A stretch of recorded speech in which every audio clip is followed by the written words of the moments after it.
guys, welcome back to my channel. Today is Friday, June the 29th. I wasn't able to make a video on Wednesday like I had promised y'all that I would be doing every week. I decided to come home from the gender reveal party that was Saturday. I decided to come home Saturday night.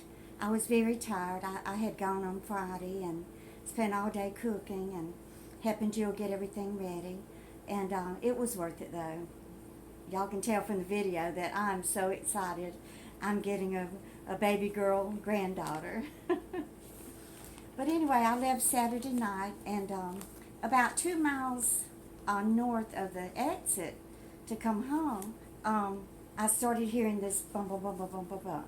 I thought, oh no, I'm getting a flat tire. So sure enough, I had a flat tire. So I did make it to get off the exit. So I was, headed home. So I was able to call AAA, a local AAA, to get them to come help me. And also I had, when I went to leave, I noticed that there was an oily spot on the pavement where my car was parked. So also I was having trouble with the power steering, where the power steering hose had burst and all the fluid had leaked out of it. So thank the good Lord for AAA, because that guy was there within 20 minutes. 2 people did come up and offer to help me, but I just, cracked my window a little bit and, had my doors locked and thanked them, but told them that AAA was coming. So my car stayed in the shop Monday and Tuesday. I took it to Mavis because I had bought the tires there in December. So luckily the tire did have the warranty on it. It was covered 100%. But I did have to pay for the labor, I think it was, to change it. And so the reason the car wasn't fixed on Monday was that whenever they went to install the power steering fluid hose that they had ordered, it was the wrong one. So they had to keep it.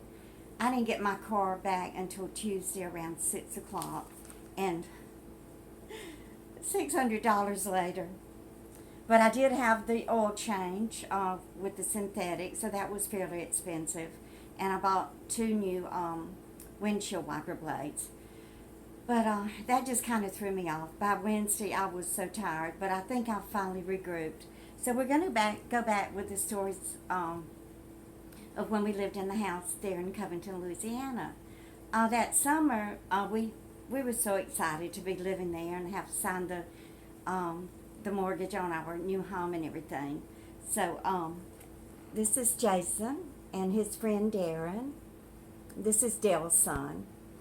We had taken them to, there's a state park there on Lake Pontchartrain, on the north side of Lake Pontchartrain. It's called North Shore in Mandeville, Louisiana, and it's called Fontainebleau State Park. And it's a great little park, and we used to take Jason there all the time and let him swim in the lake a little bit. And there he is again with Darren. And the sand along the beach there was real white and clean. And they had a little park there with a regular, aluminum slide, and that's Jason and Darren playing on the slide. And you can see the big live oak trees there. And they were just covered in beautiful Spanish moss.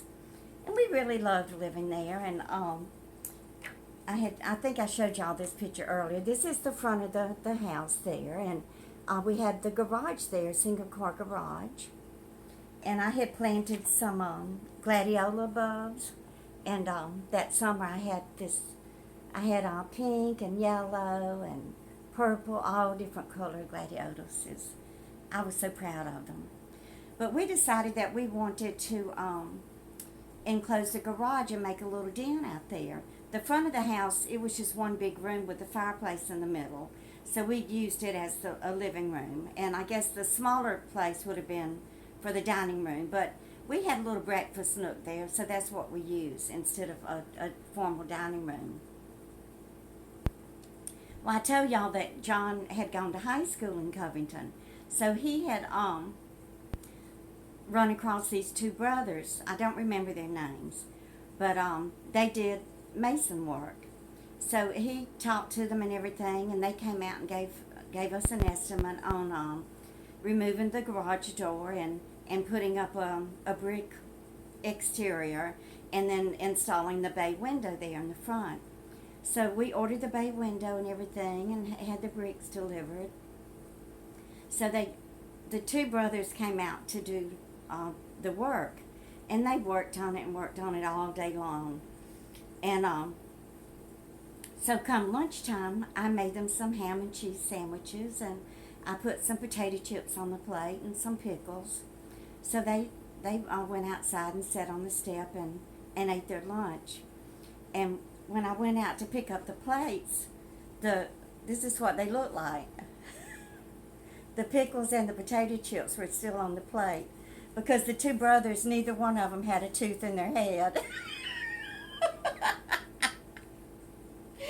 They had gummed that sandwich to death and finally got it down, but I guess they gave up or either wore themselves out by the time they got to the potato chips and the pickles. So John named them the Toothless Wonders. Oh, Lord. So, everything was fine. You know, they did an okay job until it rained. Y'all, as soon as we got rain, the rainwater just poured in between that bay window and the inside wall of the den. John had to knock out every brick, take the window out, and he went and bought him some concrete and mixed it up, and he ended up rebuilding it and fixing it himself.